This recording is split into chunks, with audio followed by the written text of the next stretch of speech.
Welcome back to the Breaking.Bread.Podcast for 2024. We have our first guest, but before we get to that, let's roll the intro.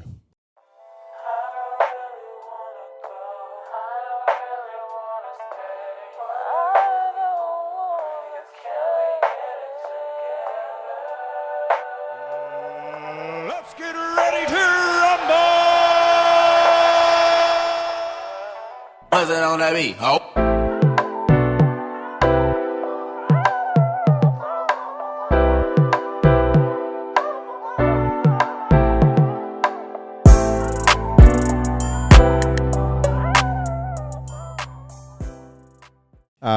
Like my mate said, welcome back. We've got our first guest up for 2024. I'll introduce myself. My name is Brody and I got my mate over here. Yeah, my name is Francis. And we've got a special guest hailing from the mighty north, one of the Hati Māoris from up there. My pleasure in introducing D'Angelo Martin.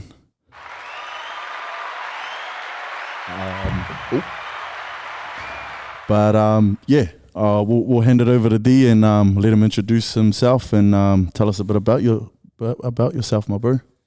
Yeah, cheer. Shot the brothers. Those transitions were clean. A bit rusty. Yeah. My name's D'Angelo Martin. I come from a small place in the far north called Kaitaia. Population probably 15,000, but I could be wrong. Grew up there my whole life. Moved down to Tamaki when I was 18, and I've been living here ever since. Had a mean upbringing, I reckon. Hard. You know, the bro used to stay down the road. We always thought the bro would crack it in like rugby and stuff. And now he's doing his thing. So yeah, much love, cuz. Thanks for having me on. This is actually my debut potty. Yeah. Give me my putties now while I'm still alive. Hard. Nah, but yeah, I'm just grateful to be here, and we'll see where the yarns take us. Hard. Nice. Now, before we get into it, my bro will hit you with a couple of questions that we threw out to the how would you say, the community that a couple of people have thrown in their questions for you. So I'll pick a couple and then we'll let you answer them. How was your life growing up? It was pretty hectic, brother, I'm not gonna lie. Small town syndrome and all of that. There's obviously you don't really have much options, and you have to realize that at an early age, growing up in Kaitaia. And so obviously I realized that. I was like, shit, man, if I don't want to, Go work with dad at the mill. Love my parents and love my small hapori of Kaitaia, but I guess, growing up, you just want to do something a bit better and, pack and save and warehouse or work in the roadworks or in the forestry. That's not the only option, and that's not the only solution. So, I guess growing up, I realized that, but just around a lot of alcohol, bro. To be honest. That's small town. Small towns for you, there's again, like you said, not many opportunities. How old were you when that thought came into your mind and you were like, actually, I need to get out of here? Probably on my last year of school, bro, to be honest. Being around that environment, drinking's all good, and mum and dad, they worked hard as. Brady will know, my house was like the halfway house in town. Everyone would come over to my house for beers and stuff. We have the infamous Gary. The infamous Blue Gary, if you knew, you knew. And everyone would just congregate over there, over at mine. And coming home after kuta, it was quite normal to see half a Kaitaia in the garage and just getting on it. And like I said, mum and dad worked hard, and they always ensured that we were fed and we had kai and stuff like that. But on my last year of school, I was sort of weaning on to that environment a bit too much, and like, drinking became quite a big thing. And I actually sat back on my last year kura and just observed my environment, and I didn't want to. And from then I knew like I could either carry on going this route, or I can try and make something of myself and try and escape the environment, bro, and try and do something a bit different. And it's paid off. Like, the first year I moved down here, it took me like a whole year to sort of adjust to like motorways and traffic, different ethnicities. Yeah, bro, because Kaitaia is really small, and you're just used to the same people, the same aunties and uncles, and same nephews and cousins. And so, it took me ages to get used to living down here. But I don't say I regret it. It's actually made me better. Is that why you don't drink? Because of that past, just I guess trying to break that generational cycle? Yeah, I reckon, bro. Like, I just want to say, like, I'm not 99, I'm not 100% sober. Like, I do tend to like a beer every now and then, but it's just breaking the whakaaro around drinking every weekend and like having no reason to actually drink. Back up home, everyone would just drink because they finished May for the week. Hard. Or like there wasn't no really big accomplishments for drinking. So I hardly drink these days. But most of it is due to like breaking the cycle, like you said, because like I don't want to have my son involved in that type of environment where he's wondering where mum and dad is, and hard. Mum and dad comes in wasted as, and and then the next day is also the aftermath. Like your kids want to play with you, but you're either hungover or you just CBF. Like can't be bothered. You're not wrong there. No, mean. That's mean. How long have you been doing kapahaka for? Fuck, for ages, G, like all my life. I can remember vividly the first time I witnessed it was like when I was maybe 3 or 4. And at the community centre in Kaitaia, they had like a bunch of performances. I was still in Kohanga then, and I was sitting front row and just watching everyone do hakas, and I was like, fuck, this is mean. And then, I went to kura. So I went to Kohanga Reo, and then I went to Kura Kaupapa. Shout out to Te Rangi Aniwaniwa. It's the kura. And I just went to one school, G. And like just built the foundation for Te Ao Māori and hakas through that. And then I, as soon as I turned 14, jumped in the senior Ropu Muri Whenua, and this year actually marks 10 years of being part of that group. Since I was like 3 or 4, all the way up to now, 2025 this year. Did you find yourself, like, as soon as you saw it, did you find yourself walking around the house, like, reciting hakas and all of that stuff? Bro, I was in awe, like, it's just something about it, I remember going to kura the year after I watched that show at the community centre, and hakas was compulsory at my school. And like for some people, like they're like, nah, man, hakas is rubbish and like, it doesn't get you anywhere. But for me, bro, like I loved it. It's a thrill, Yeah, it's the thrill, like on stage and learning the items. But it also reconnects you to your identity in a way, like being Māori. Everyone has that little urge or that little rage burst that they get when they do the haka, and whether that's on the footy field or whether that's at a 21st. Please stop doing tika tonu at the 21st. But for me, bro, like reconnects me handy to my culture and to my identity and to where I'm from, and being like 4 hours away from home.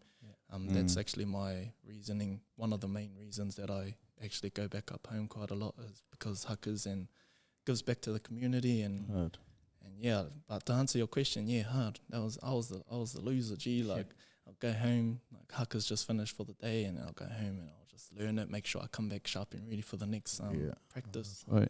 The reason why I asked that is because my son, he's 8.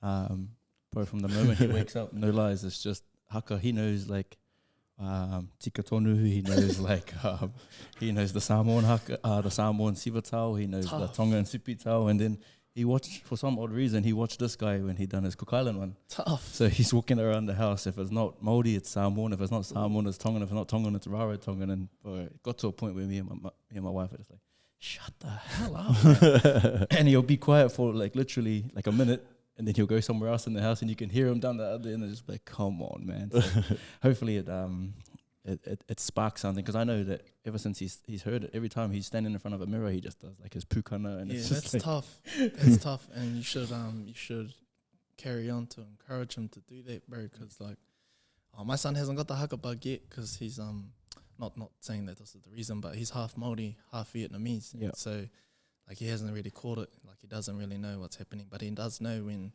Dad has to go up north, and he sometimes comes. But yeah, it's for huckers. But hopefully, like, yeah, I actually want him to catch the bug quite soon. Because Hardy. But nah, it's mean, bro. Like, yeah, it's definitely helped me mature too. Like, couple huckers, it's not just a 30-minute performance. There's so much principles involved, and so much morals that people can learn off. Hard. Next question will it's come from one of the boys, Te Puhi. Why did you kaka your pants e kura in the Punawai? That's lies. Nah. If anything, the bro. If anything, the bro. Both him and Holly. Yeah, him and Holly. Now they're cops looking after the community. Another one. You still a yoza or nah? Nah, never been. I just affiliate myself. We'll go our last question. It's come from the bro Fids. Who are 3 people that inspired you? 3 people that inspired me.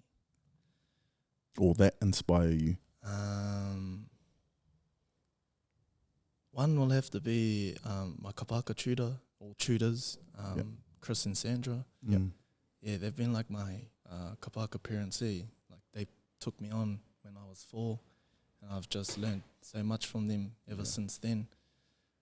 They inspire me because, like, the way that they live their lives, and the morals that they try and teach their kids, but also their haka kids, which is at the kura and stuff. Like, yeah, it just makes me realise that you know, you have to live by a strong code, and if you don't live by strong morals or, you know, strong values, you're really bluffing it. And so those 2, they probably inspired me heaps. Who else? Not gonna lie, bro, probably my son, Yeah. Like, fuck. that's mean.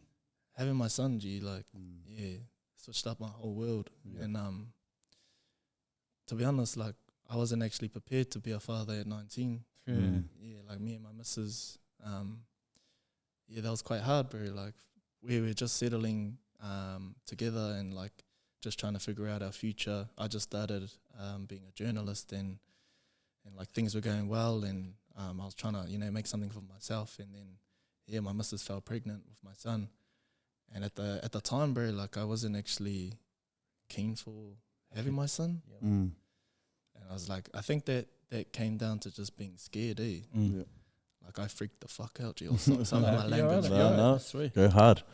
Yeah, like, I freaked out, bro, and, like, I think I freaked my missus out because, you know, we were just getting right, and then yeah, that came along, and so at the time, bro, I was a mess, and like, but, you know, then realizing the responsibilities of trying to be a present father, is quite important. So had a yarn with my mum and dad, and, like, let them know and stuff, and then just, you know, trying to calculate my next action and my next move. And so when it came along though, bro, like, yeah, I switched up hard. Yeah, I switched up hard, bro. Like, it was the best thing that's ever happened to me. And I just try and be a good dad, bro. Like, you know, and try and make sure that he's all good, and try and make sure he has maybe the things in life that I wanted but couldn't really get due to my circumstances. So yeah, bro, probably my son. Bro, that's me.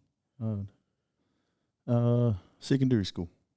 Tell us a bit about your kura days and where you went to, and what were you like as a Hori boy that went to Niwa. Yeah, I was Hori as me, bro. Yeah, Yeah, I was hoary as G. But it was mean now. Like yeah. Just learning Māori every day. Yeah. I didn't really learn English properly until I was like year 8 or transitioning into year 9. Mm.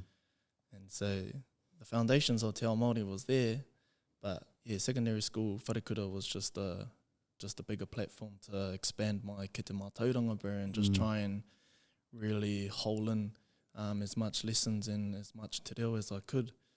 And then, yeah, transitioning, like, I'd spent 5 years at secondary school, and so when I was on my last couple of years, that was when I was in my prime for social media.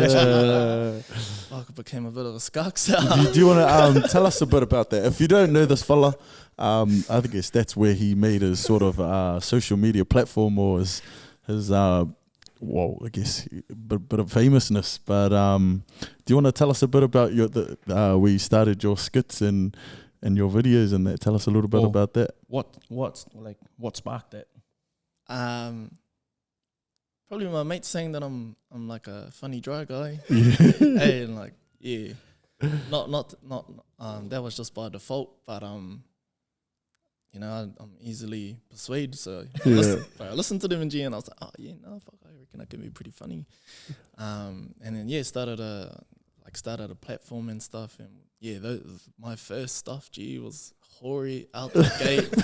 Fuck, no filter, like not like these days where I have to like watch what I say and stuff. But back then, yeah, like I had no agent, no contracts that was like, you know, you need to do this, need to do that. You can't say this, you can't say that.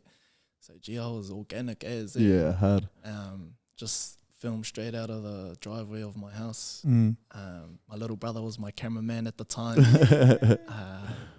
And just I think it didn't really take off until the second year I started doing them, and then by my last 2 years of school, I was nationally known. From the far north, G, to the world, baby. Bro, this guy took off, G. We were just like, oh, look, there he is, the famous fella. But I think the funniest video was that I remember was when you're on the school bus and you had one of the young boys and you go, ow, show us your bag. And he pulls up the plastic backpack and say plastic bag and he puts it on his back. Oh, fuck, that was hilarious, though. Yeah, Couldn't stop cracking up at that. Yeah, and that was just like an insight into like my reality, bro. Like I actually wasn't like purposely saying, oh yeah, now you're gonna do this and then I'll film it. Like it just happened organically. Yeah. Like it was just trying to show people that, oh yeah, this is what we get up to in the far north, and like, yeah, just hoary as like I can't express that enough. But I've like matured now.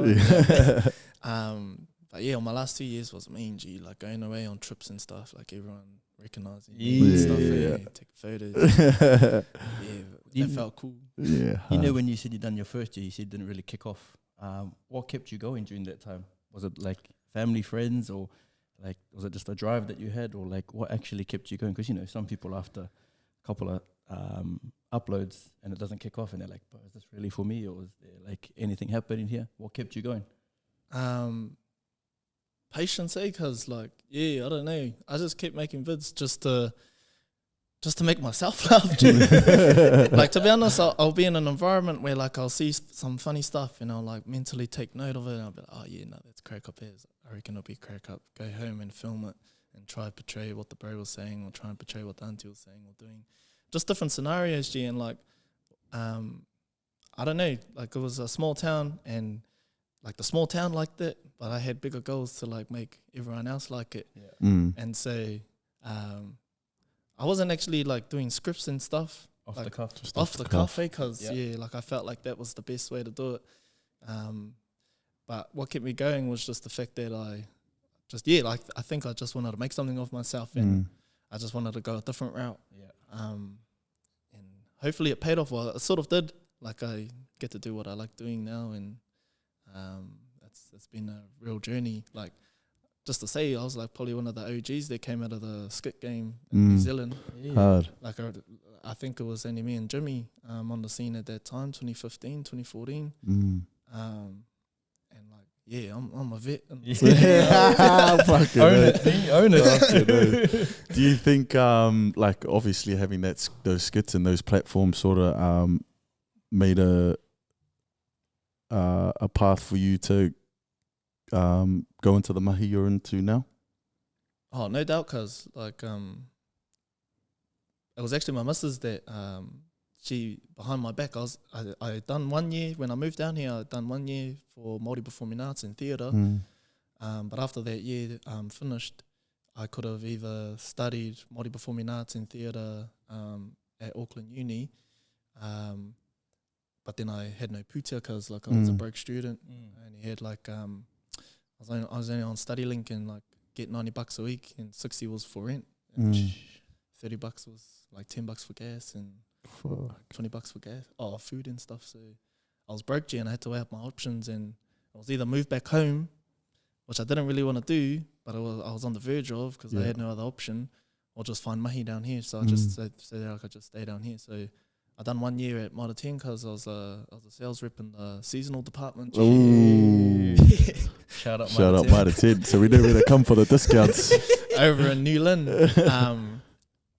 Learned how to make like barbecues and tables and stuff. Oh, yo. Yeah, like it was something different. Like, it was different but didn't really like it. Yeah. I was only Māori there. Felt like I was felt like my manager, and that was degrading my my potential to do something better. Yeah. And so I only stayed there for 1 year, and then I was trying to look for another mahi, and my missus, she behind my back, she applied for me at a job at MTS Māori TV. And they rang me, I think when I finished work, and was like, yeah, you've cracked it, you've made it, like you got to do the interview and stuff. And I was like, hey, what for? And they're like, for Whakaata Māori, you applied on this date. And I was like, fuck, no, I didn't. It's like, nah, yeah, you did. Your name is D'Angelo and da-da-da-da-da. And I was like, hey. And I hung up, and I was like, oh, yeah, not sweet, all good. Hung up, and I was like, oh, fuck, someone applied for me. And she's like, yeah, I did. And I was like, yeah, she's a real one. Gee, Shout out to the missus, eh? Yeah, Mumsy's a real one. And like after that, yeah, I learnt on the job at Māori TV, learnt how to be a journalist on the job. But one of my first assignments, bro, was when the Christchurch mosque shooting happened. Oh, yeah.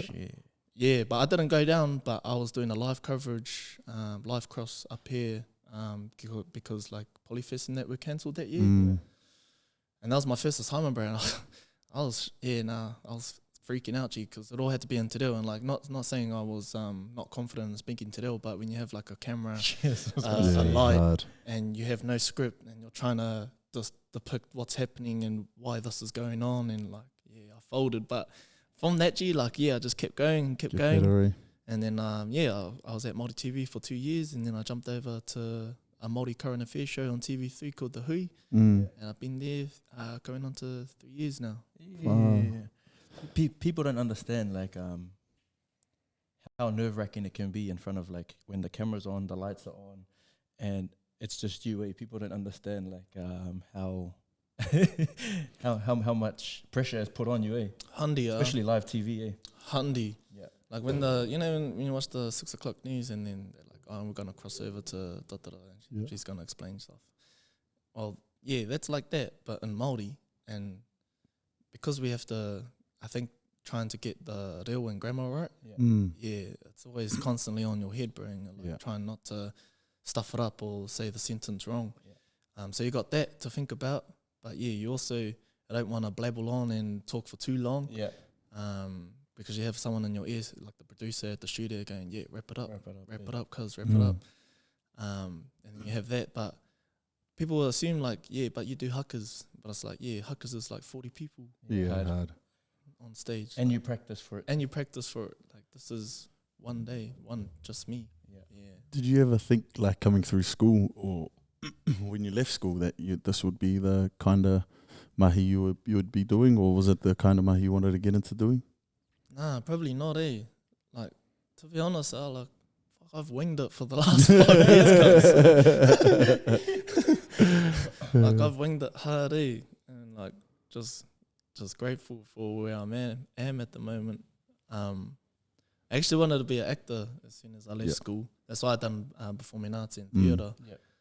But yeah, I think that's the biggest goal for me this year is to try and crack it.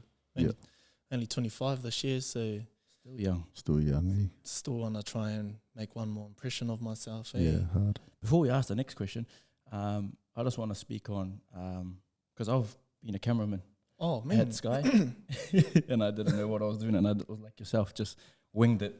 And the pressure of getting the right shot, the pressure of making sure that the microphones are working, because again, if I was to put you on live TV and the microphones weren't working and we went live and then the studio is waiting for you to go live, but they can't hear you, that all falls back on like what I was doing. Yeah.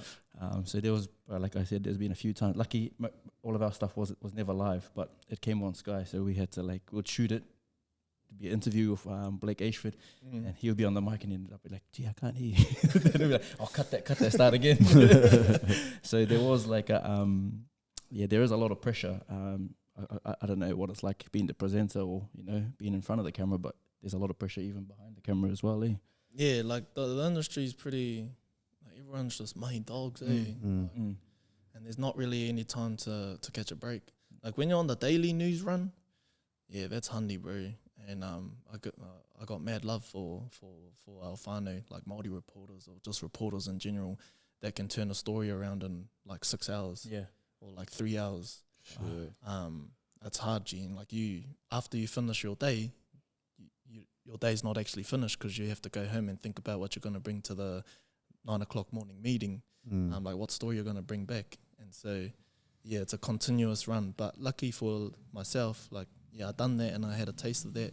And current affairs, it's a bit more like you get a bit more time to work on a story. Yeah. Yeah, which is mean. What's been some of your biggest challenges, like on set, like when live, and also like out, like offset, like when you're like at mahi but not in front of the camera?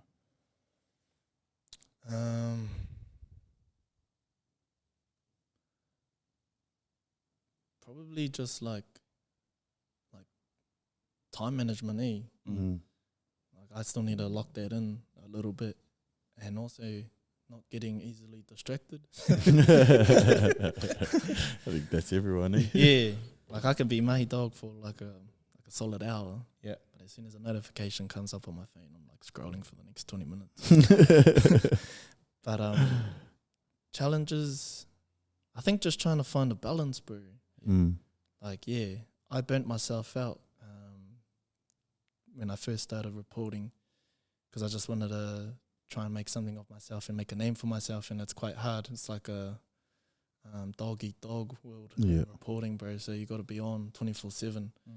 But I burnt out, and like switching over to current affairs over at TV3, try to reschedule my time and prioritize my time for mahi, whānau, my son, and my own well-being. Because I was fat, G. Like when my son came around, I got up to like 120 kgs at one point. But I think that was just because me and my missus were going through the pregnancy together. Like she was hungry as for KFC. I was like, yo, hard scene. And so yeah, G, I let myself go, and wasn't actually proud of the person I'd become. Like I'll just go to mahi, like do an alright job, and then go home, and then have a fat feed.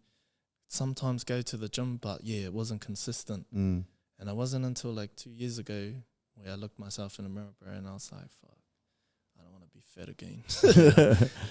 Before you got to 120, what were you? Like my starting weight? Yeah. When you left school? Because you were pretty skinny back in school, weight. School? Like, Yeah. Bro, I was like 70. Yeah. Damn. So what? Like That's like word of advice, don't get an office job. Because Uber Eats will be your best mate. Yeah, I was 70, so like from 17 to 19 or 20, yeah, I gained like 50. Yeah, pretty much like 50 kgs. Damn.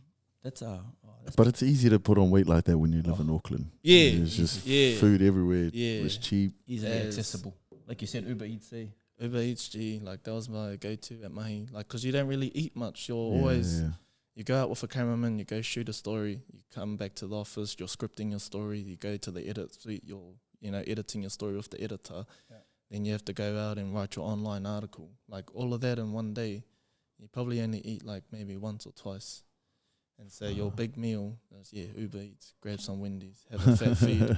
And then if you have to do a live cross for the show, then you do your story, but at the end of the day, you have to go out to a location and then your live cross, and then you throw to your story. Yeah. Wow. Can you just quickly explain like your a daily schedule that you would have just like nowadays or back then? Back then, so that we can get an understanding of like how busy your day was. And I think you just went over a little bit of it. So like what would it look like from the morning? What time wake up? And obviously not too detailed, but it depends. Like if I have a shoot out of the region, like out of Auckland, like let's say a shoot was in Whangarei and the flight was at 7, I have to wake up at 5 or 5:30, quickly pack my stuff, go to the airport, jump on a plane, go up home, film the story all day, grab the interviews and all of that, make sure that I have enough to come back to to Auckland with the story. There's two options. I could have either edited up there, edited the story up there and script the story up there, or sometimes if you finished early, you come back to the office, edit it and script it down here. And then, because you're always thinking about the story, you don't really think about yourself and your kaibri. So I didn't really think about eating. I just wanted to get the story out for the 4:30, 5:30 or 6 o'clock news. And then finish mahi, like I'll start mahi, 5 o'clock, and then sometimes don't finish until like 7 o'clock or get home at like 8.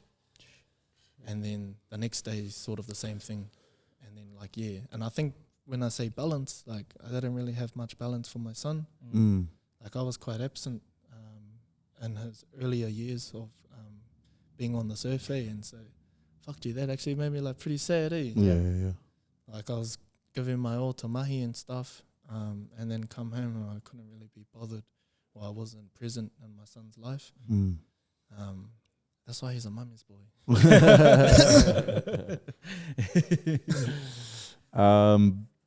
You talked about some of your challenges you've had. Looking back, how did you overcome some of those challenges, like with your weight loss journey, with mahi?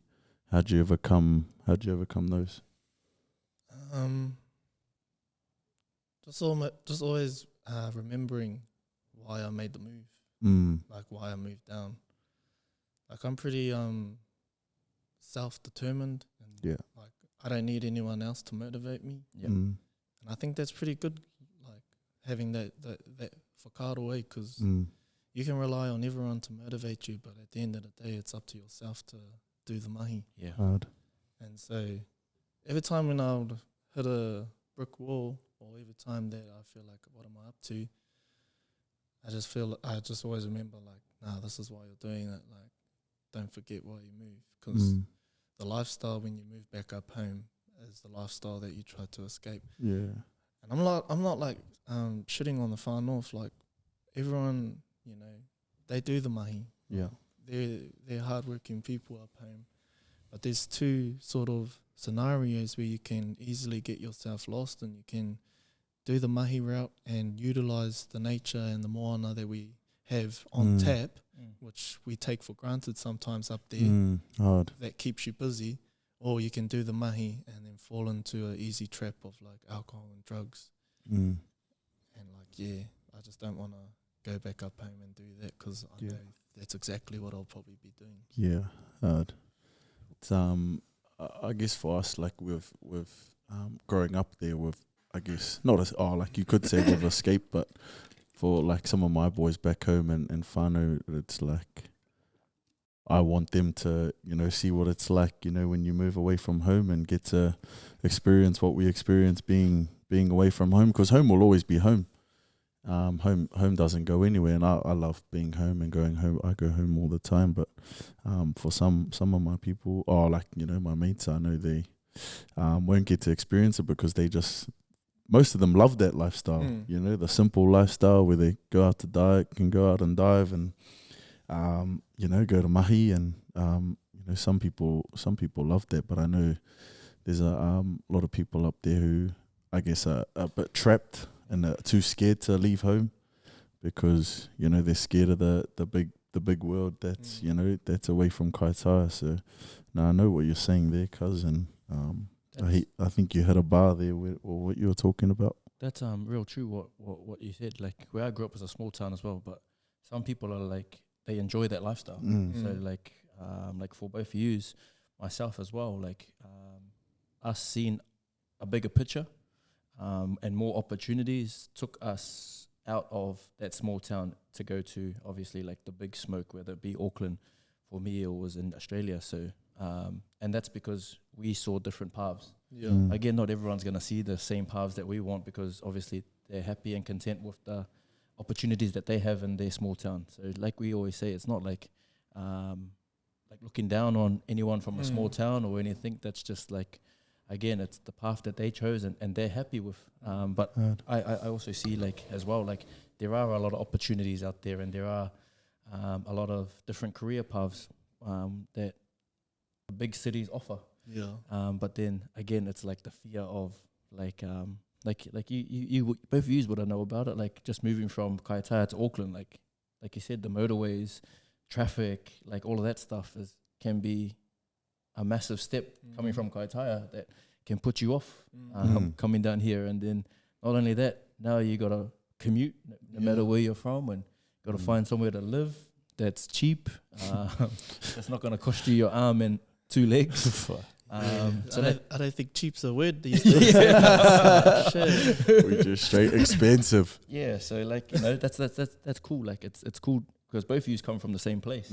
So and both of you have come down to Auckland and seen heaps of opportunities and obviously making a better life for your guys' selves that you guys wanted, which is pretty mean. Your greatest achievement in your mahi. And then obviously your greatest achievement, like, in your life. Mahi-wise, I took out Best Reporter of the Year in New Zealand last year. At the Voyage Awards. So the Voyage Awards is that's the sort of like the prize giving for like all the journalists, and whether that be online or newspaper or on TV. But I got the junior category Best Reporter of the Year. Straight up. Yeah, the year before that. The year before that, I was nominated, but I didn't crack it. And then this year, I thought the same thing. Like I was nominated, but I was like, I'll probably go to something for mainstream, but it's all good. But yeah, when they announced it, I was like, oh frick.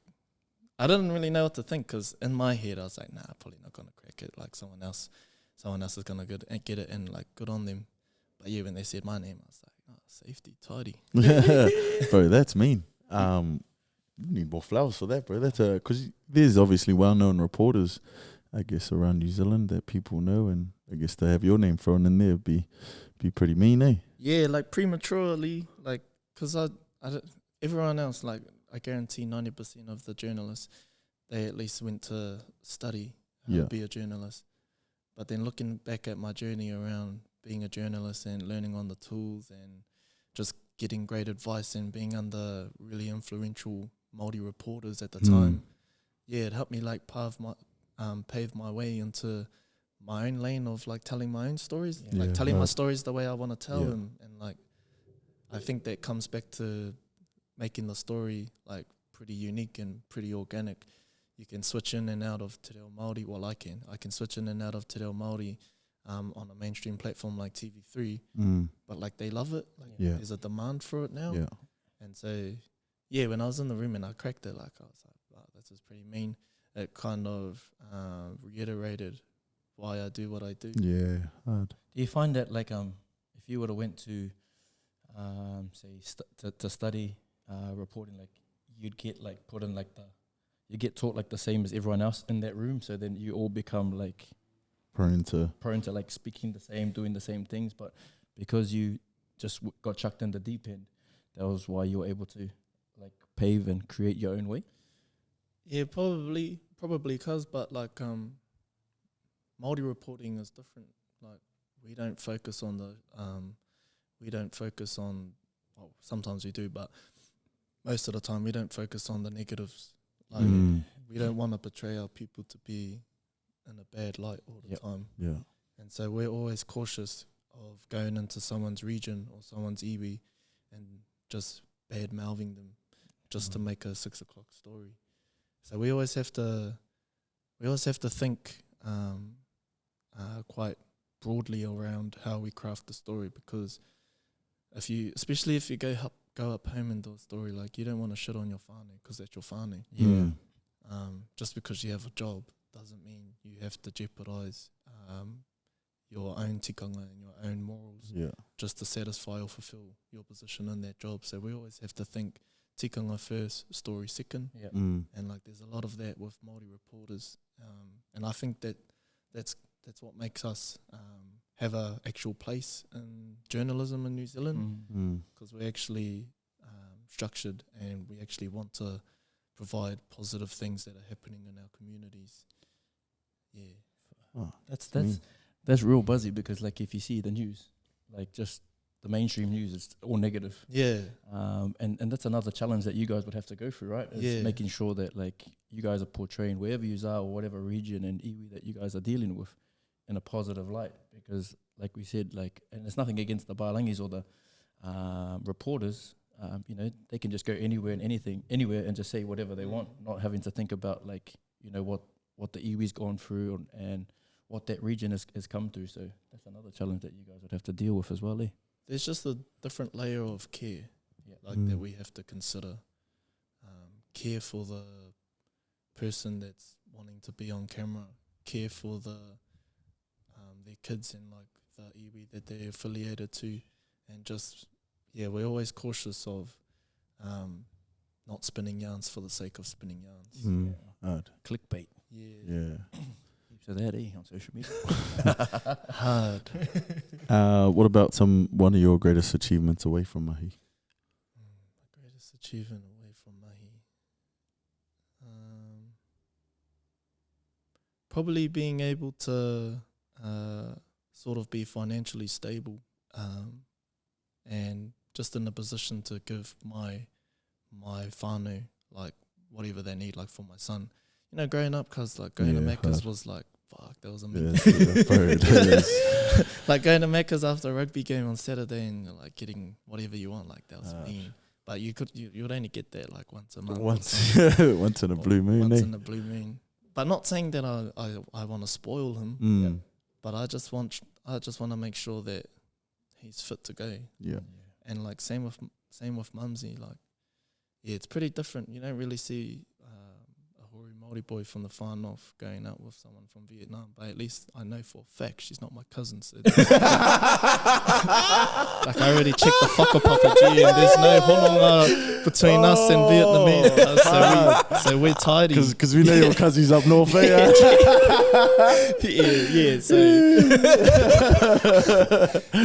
So that's out of the equation. But like, nah, Mumsy's a real one, bro, and like she's helped me grow heaps as a male, but also just as a person. And like I can't thank her enough, like for helping me over the last 7 years we've been together. And just for giving birth to my son. Like if you don't realise, G, like once they give birth, you just show another level of affection towards your partner. Like when she gave birth to my son, I thought she was like Superwoman or something, And she's a real one. She's helped me keep grounded, and she's supported me a lot through my journey. Well, let's put it this way: if you didn't go behind your back and put your name forward for Māori TV, who knows where the road might have led? Yeah, 100. I'll probably still be back down on 54A Bonnets Road. Working with the cousins in forestry.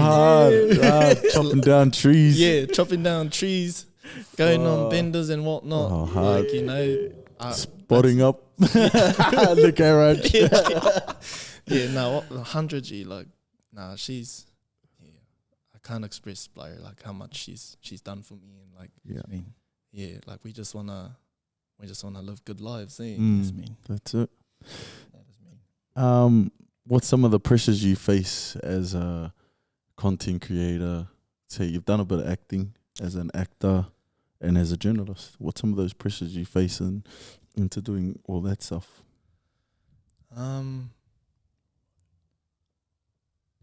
Fuck. These days, everything is so censored, Yeah. and like, I've had to put on a front for ages. I can't go back to, not saying go back to being an idiot, but like, sometimes I just have to put on and be a character Yeah. just so I can get the peke. Yeah.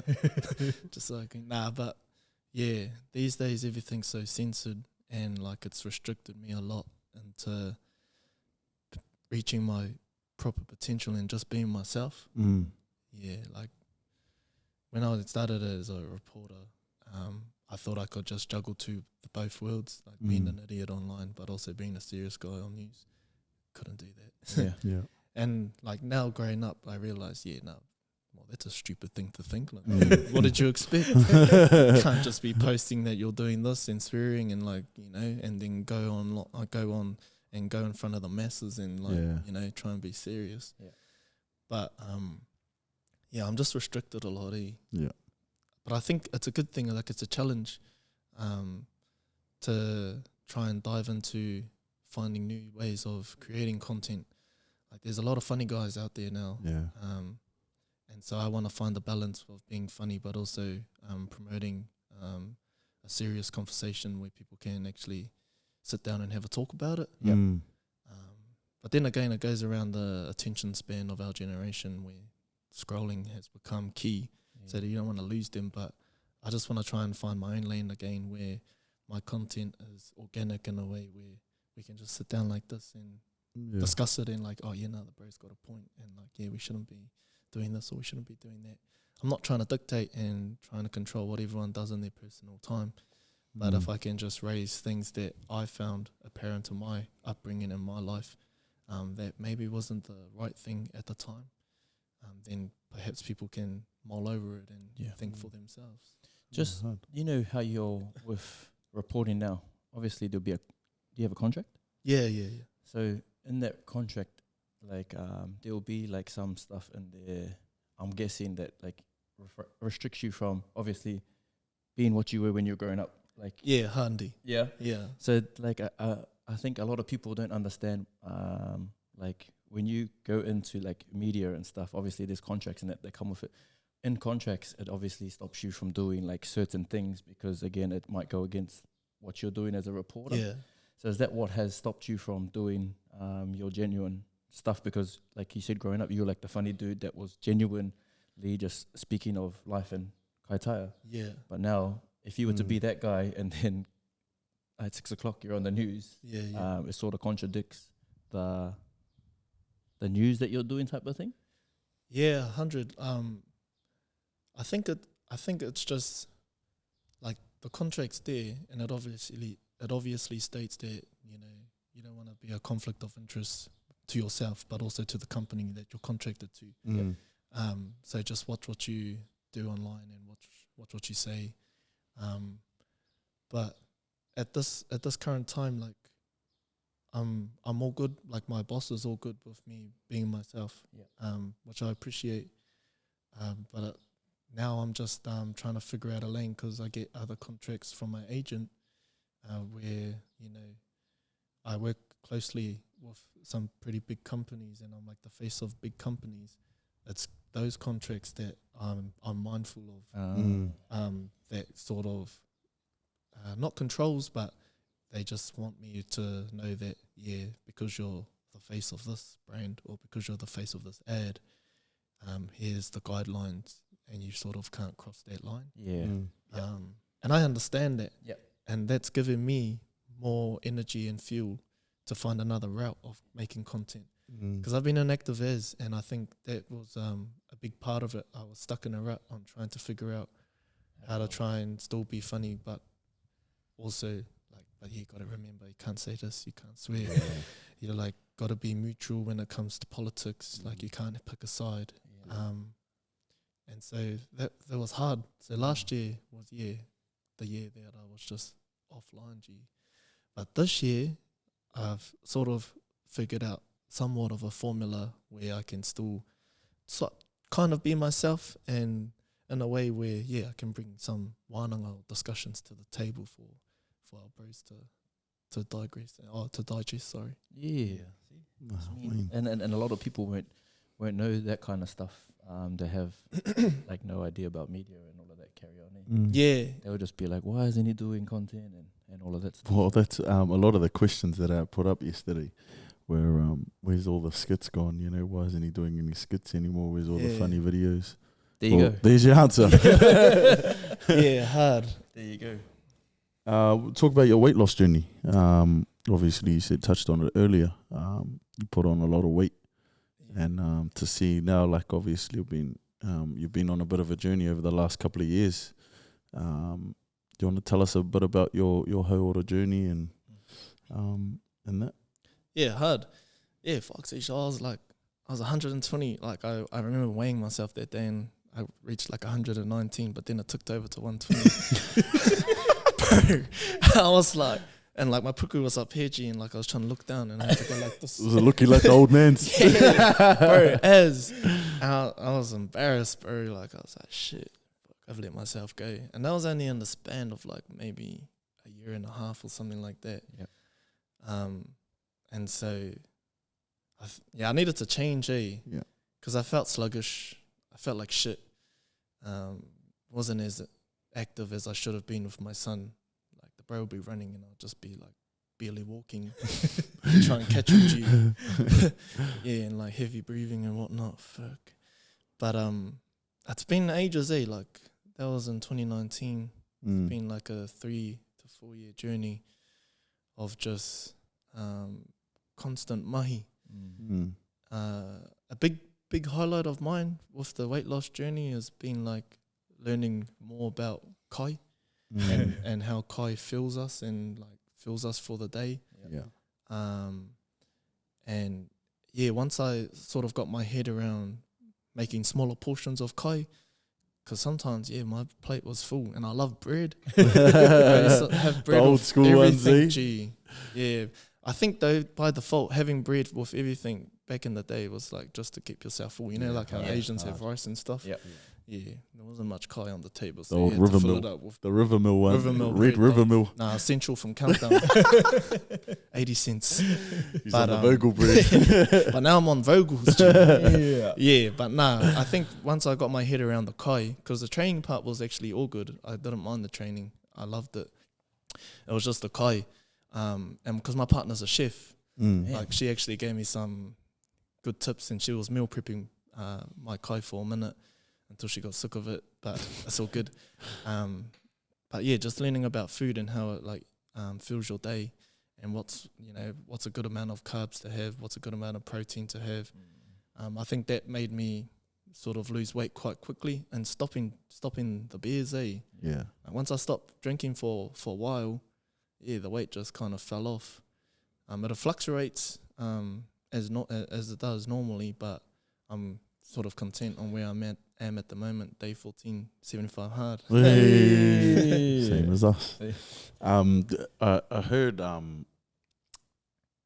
when you're performing kapahaka now, you just walk around the stage just tensing, full tense. Yeah, full tense now. We had matatini in Auckland last year, earlier last year, bro, and I was about 80 kgs. Pretty ripped. Like pretty ripped, and like I was actually proud of myself for getting down to that. And I thought I was the biggest cunt. And then I watched the tape and I'm like, damn, still got heaps to work. Nah, I mean that's the biggest. That's the biggest thing with I think our people, like Polynesians, Maoris, is the food. Yeah, 100. A lot of our people love to train, but again, like it's what goes out through our training, twice as much goes in through our eating. Yeah. And I think that's a big lesson that people can learn. It's always said abs are created in the kitchen. Yeah. But I think for myself, personally, I think abs are overrated. Like dad bods for life. No. But Dad bods are in. Yeah, like we know that stuff, but again, it's not till you actually put it into practice, like how you just said, where it actually starts working. Yeah, or even just like daily walks. Yeah. Like a lot of the bros like hit me up and saying like, oh, the 75 challenges too hard because you have to do 2 workouts, but people just overcomplicate it. Like a 45-minute walk in the arvo after you've had a kai. That's mean, and that's sort of enough. Yeah, hard. Like, yeah, I think if they just go back to the basics, or if our whānau, our people just go back to the basics, eat well, train well, live well. Do you think that the training part, that they think they have to do something like hardcore Intense, for 45 minutes, that's what puts them off? Nah. I lost a lot of weight from just walking, G. Like, I walked heaps. I try and crack like the 10K steps thing. Yeah. And like, I actually loved it. Yeah. I was hoary as back up home, walked everywhere, walked to the pools, walked to the bro's house.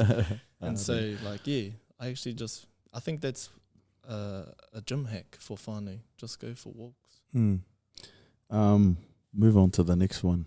Your pūhoro journey.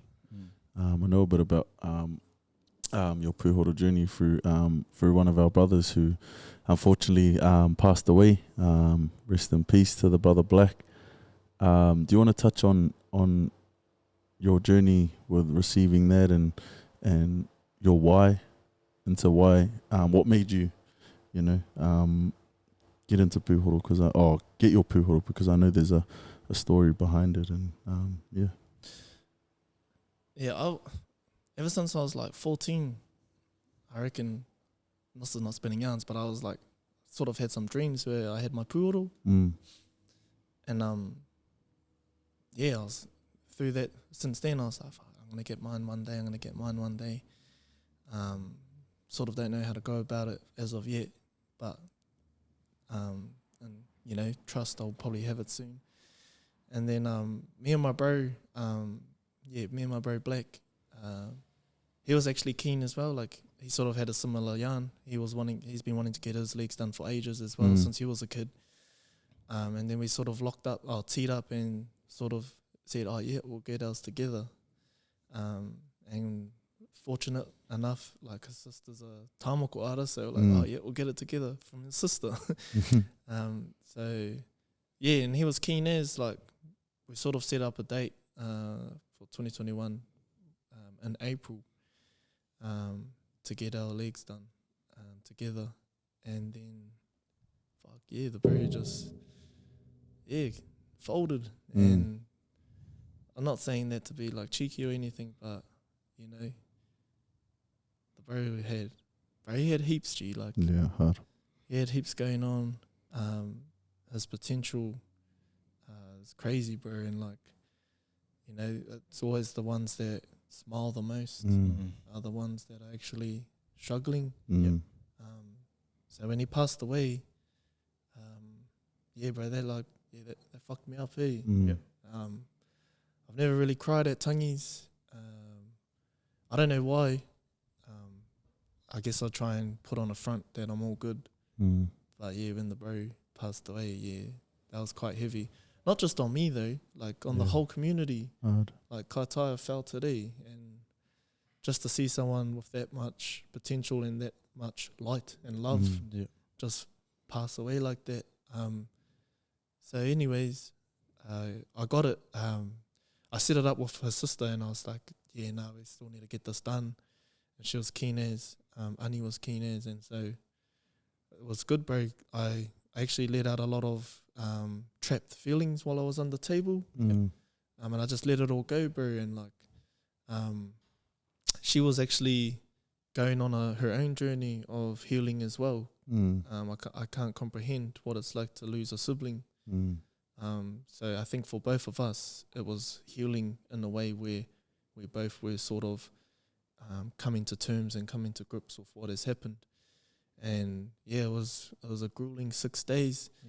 But I had the genius idea. I was like, no, why not I bring a camera crew and like document it? And like, that was worse, bro. Like, that was a bad idea. Because you can't fold in front of the camera, eh? And like, I folded heaps, G. Lucky they cut it all out and like made me look cool. But I got it done. 6 days, 10 hours each day. had to like it was a lot of pressure because I had to document it for mahi as well. So I'm glad I got it done, and I'm glad it's like on my body, and I'm hoping that it's like somewhat of a koha to my bro that's passed away. Yeah, it's been ages, and like, to be honest, not saying that I haven't thought about him, but I just try and move on. But when I look down, bro, I'm like, yeah, no, I know why, and like, and that's also another reason to like strive and do better.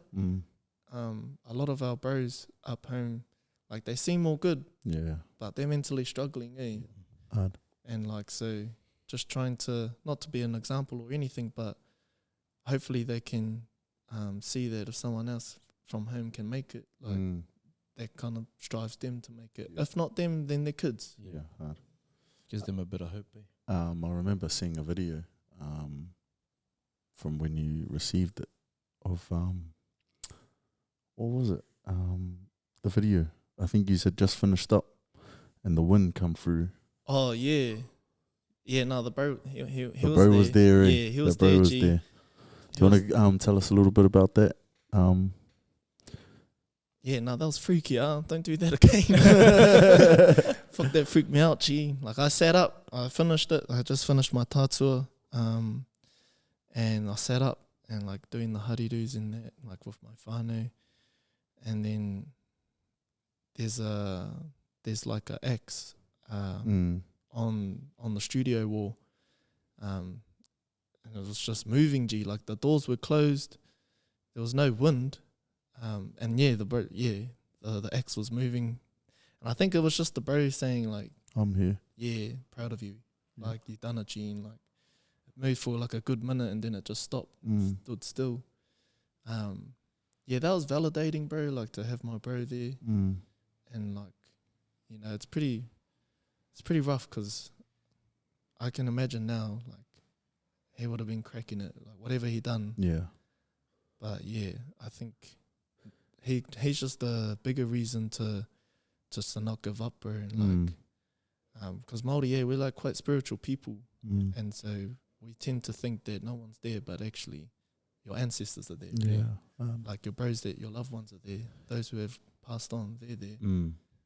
So you can't fuck up. Yeah. You can't fold.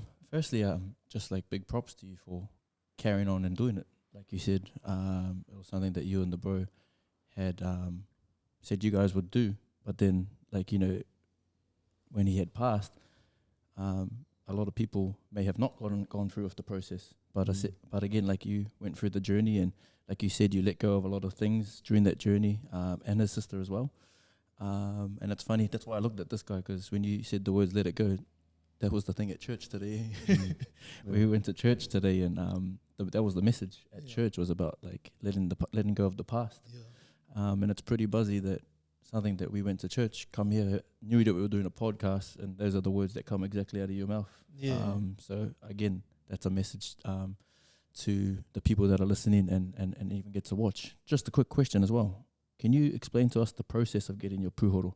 Only because from a Samoan's perspective, I'm Māori, but I've been to a lot of ceremonies or people getting their betters, and it's like it's a cultural thing where obviously they do things a certain way in regards to their tattooing, like when they're tattooing, and then they go through a process of how they do it on their body, and then obviously they finish up on their belly button. Oh, they start on their belly button. No, they finish up on their belly button. So, like, can you go through like the whole process of what it's like to get your puhoro from start to finish? Yeah. Like, you just have to realize that you need to commit. And I guess for me, I had a cheat code. Like, I was doing it because my bro, you know, and so I couldn't really fold, but the process comes in waves, bro. Like, every day brings a different element of a challenge. Like, the first day, I got my rape done, which is my bunda. And that's this is my first tattoo, or first tamoko. And I didn't know what to expect, like, in terms of the pain tolerance. But yeah, once she started on my rape, I was like, oh fuck, this is all good. Like, it was a burning sensation. But then, you know, as the day went on, it started to get sore, sore as. And then we moved on to like my outer thighs. That was actually all good as well. My kuha, that was pretty sore. And then you get your tuara done. And then, like Samoans, I think the last part is your tatua. But each day brought like a different challenge. Like I remember the first day, the challenge was just not to second guess myself. Because I've already started, like she's already drawn me up. Yeah. She's already started on the needle. And like when she first started, I was like, oh, frick, maybe I'm not ready. But when are you ready, eh? Yeah. Like that's the thing. And then the second day, that brought on the challenge of just staying content. Like I'm here now, like I can't go back. Yep. The third day was hard though, like sore to a point where I almost tapped out, but she just reckons, nah, carry on, it's all good. And then the fourth and the fifth and the sixth day, that all just brought me closer to finishing the goal and finishing the job. Like on my fifth day, I was like, nah, you're almost there, can't fold now. Sixth day, I was like, yeah, nah, I'm ready to get it. And when I got it, like the by default, everyone's like, yeah, that's us, let's get on the piss. Like that night, I was like, oh shit, I just done like 6 days of like, intensive pain. And he's gonna get on the piss. I can't even sit down. And so like I think that was the first time where I opened the beer and I like had a sip and I was looking at myself and I looked at the mahi that's just been done and I was like, nah, fuck, I'm done with this, G. Like I sort of have to live up to the expectations. Not saying that there are any, but for myself, like I put myself in a whakaaro where I have to change. Otherwise, if I don't change, I'm just going backwards and not forward. And that's when I sort of started the sober journey. And I done like a good 11, 12 months with no alcohol. Like from drinking regularly to that, I'm pretty proud of myself. Yeah, hard achievement. Yeah, and then from then onwards, I always look down and like, I got this for the rest of my life now, so that's me. That's the one. We'll move out of into our last little question. How do you keep yourself well mentally, and where do you see yourself in the next 5 years? How do I keep myself well mentally? Fuck, that's hard, Everyone expects a person to be 100% every day. Well, that's the perception. Yeah. But let me tell you right now, that's all shit. Yeah, hard. No one is equipped enough to be 100% all day. And if you are, fuck, you're not human, bro. I have my days, bro. Like, to be honest, days where I miss home, days where I feel like I just want to throw it in and move back up home. Yeah. Days where I just can't be bothered anymore. And I think that's another reason why people get scared. This is my own theory about moving away, is because once you move away, you're literally isolated by yourself. Yeah. Hard. And you don't know how to control what you're going through mentally. And that's been a challenge, like, still. Like, it's just controlling my emotions or regulating my emotions, bro, because I don't want to, like, spin out on my partner or my son. And so my partner understands that, when I'm having an off day, she gives me the time, or she lets me do what needs to be done so that I can go back to being neutral. But yeah, I don't think I've found a solution to controlling my thoughts mentally, because they come and go. Like, I'm an overthinker. I think a lot, bro, and like sometimes I feel like I'm not doing enough, or sometimes I assume that where I am at the moment is not where I should be. But then again, I look at where I have come from, and like all the steps and the tribulations and challenges that I've had to go through to be where I am today. That always gives me a sense of hope that I'm on the right track. Yeah. And then also going home, like seeing my parents, who still, you know, living up home, and they just reground me.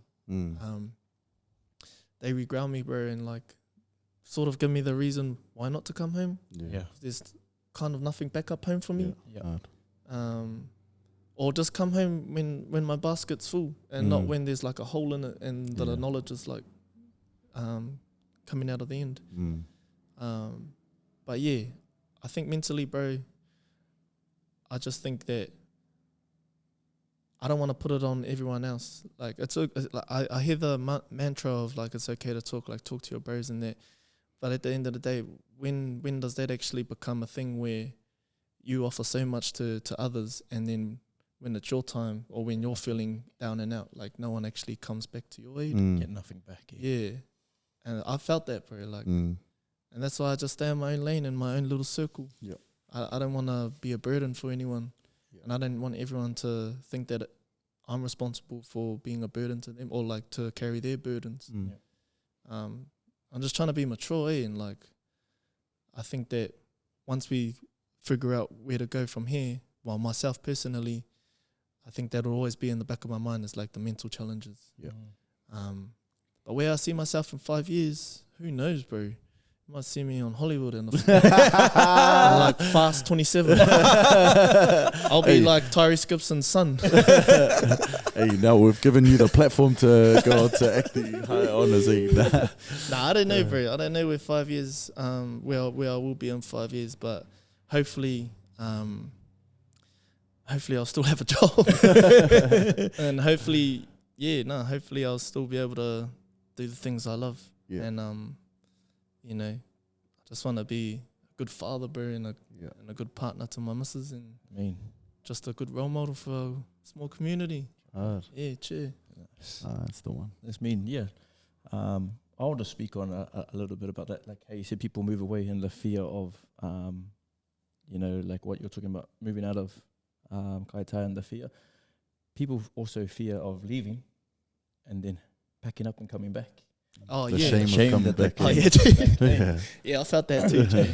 Like when I just moved down here for 1 year, and then I thought like, oh shit, probably have to move back home now. Yeah. I didn't want to like embarrass my parents, And because all the talk in town with the man was like, oh nah, your boy's gonna do good and like he's gonna make it. So the responsibilities and expectations that I had on myself not to move back up home, it was high, And so I definitely felt that, and I think that's why I sort of weaned into trying to find mahi so I can just stay down here. But what you see online is not actually who the person is. Like people need to realize that. But yeah, fuck. Because I think back up home it's normal. Like you finish kuta, you either knock someone up.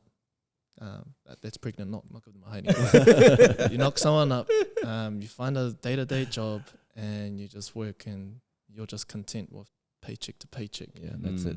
I was like, fuck no, these hands ain't made for mahi, but the mahi changes there. Like I don't got like hard working hands, but what I do have is a attention to doing something else online, media wise. That's mean. Firstly, for me personally, I just like to thank you for giving up your time, sharing knowledge, and also just speaking on like real life stuff. Yeah, all good. It was cool when Birds hit me up and said he got one of the boys to agree to jump on, and didn't know, like for me personally, I didn't know like because usually the people that we get on, like I know, and it's easier for me to like speak to people, but I felt like just your energy and just the person that you are was just the energy was right, and I felt like that how the podcast for me personally went was awesome. Just to hear like what you've been through, where you've come from, and the mahi that you do for especially our people. I hope that it opens our eyes and the people that watch and listen, like their eyes as well, that we don't have to be sports people. We don't have to be just the normal people, be put in a box that we're always put in. And media, content creating, and opportunities that you've opened doors for are actually a possibility for our people, because, like you said, it is a good career path. It is got good opportunities, and again, seeing more and more of our people on TV can only be a positive thing, especially if, like you said, we're spreading positive news about our people and putting our people in the right light that they deserve to be in. Because, like we see mainstream media these days, it's our people. It's either getting arrested or doing something wrong or passing away. And I feel like that the mahi that you're doing, and obviously the mahi that you want to be doing, can only be a positive light for our people to strive for, again, out of the box that we think is out of the box. But what you're doing is awesome, and I hope that other people that, again, that are not into sports or whatever, follow your career path, and then you continue to open doors for our people, because, like I said earlier, it's a positive thing for our people, and it's just opening more and more career opportunities for our people to go out there and spread positive news about our people. So thank you very much for your time, brother. Thank you very much for, again, just giving up family and that just to be here with us, and again, talk yarns, and welcome to your first podcast. Yeah. First of many, and no doubt we'll be looking forward to seeing you on TV. And if you ever get an opportunity on Fast 27 and you need some background, Don't forget us. don't forget us over here. So I'll pass it over to Broads. But just for me personally, thank you very much, brother, and I appreciate your infectious energy, and just appreciate you as a person and being here with us. I appreciate the kind words, cuz. Thank you. Before obviously I wrap it up, or ask you something. Picture yourself, say you're who you are now, or like, you're D'Angelo now, when you go on a trip back up home and you get put on stage and you're talking to the school of Te Rangia Niwaniwa. What's some advice you would give those kids? That's a mean question. I think these days, it's not a bad thing to be Māori. Like, sort of when I was growing up, and my last years at Kura, we were kind of in the transition of the rhetoric that was kind of saying, like, being Māori or knowing your reo and stuff isn't going to get you anywhere. Where these days, the whakaaro, and that's all changed now. Yeah. And it's widely accepted, and people are proud to be Māori these days again. If I was to give one piece of advice, it's just that, like, don't lose your identity. Don't lose who you are, and always think of innovative ways to try and give back to whānau and to your iwi and to your culture.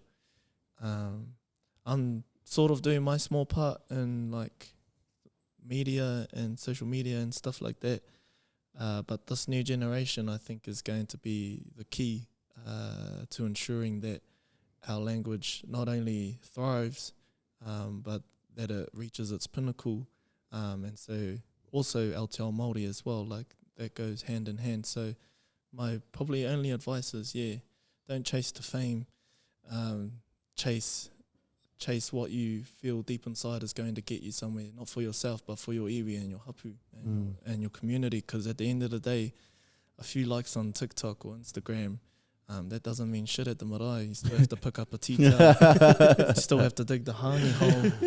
There's still positions at the marae that needs fulfilling, and so, be proud of who you are. Shoulders back, chest up, chin up, and don't give a fuck about what anyone says. Like, I think that's one key thing. Just do you. Nah, me, my bro. Like just what my bro over here touched on. Thank you for giving us your time. From obviously little kids growing up back up home, to, little hories living 5-minute walk around the corner from each other, to see where you are now, bro. It's inspiring. Not only for myself, but I definitely know our community and young kids back home, and people who have grown up with yeah, just like in awe of what you've done, bro. Like, not much people, you know, from back home can say they've done what, you know, you're doing now, and it's a testament to, you know, who you are as a person, your drive, and, you know, your willingness to get better and be a better father, and obviously provide or give back to the community that we're from. And straight up, bro, you're big inspiration. And I know when I messaged you, I said, you know, obviously, just to share your story, because I know a bit of your story, and I have no doubt you'll inspire someone. And you come back and said, nah, I won't inspire anybody, but being the humble self you are. But bro, like straight up, you'll be surprised that you know, how much people you would have touched, or you know, coming through what you've been through, especially people back home. And I for sure know your parents are proud of you. That's for sure, because man, your old man and your old lady, they crack up, bro. And now just extremely proud of the man you are, and the stuff you're doing with your mahi. And I wish you nothing but the best in life, and I for sure guarantee you're gonna kick on to bigger and better things. And yeah, like what my mate said, if you get any acting roles, don't be shy to throw us in, brother. In the background somewhere. Give us 2 seconds, 3 seconds of fame, be done. But yeah, once again, bro, thank you for your time, and it's been a pleasure having you on, my bro. Nah, thanks, brothers. I've appreciated this. It's been mean. Haven't really shared anything about like growing up, because I just think it's normal, like the things I've been through. So I don't really try and make it a platform that this is what I've gone through, and like you should feel sorry for me and shit like that. But I guess it's good to get stuff off my plate. Yes. To actually dive deeper into conversations and articulate myself a bit better. So appreciate the time, brothers. And yeah, far fucking off to the world, baby. Fuck it. Yo's up. And in saying that, you will wrap it up right there. All good? Let's go. Let's get ready to rumble! Buzz it on that beat, ho.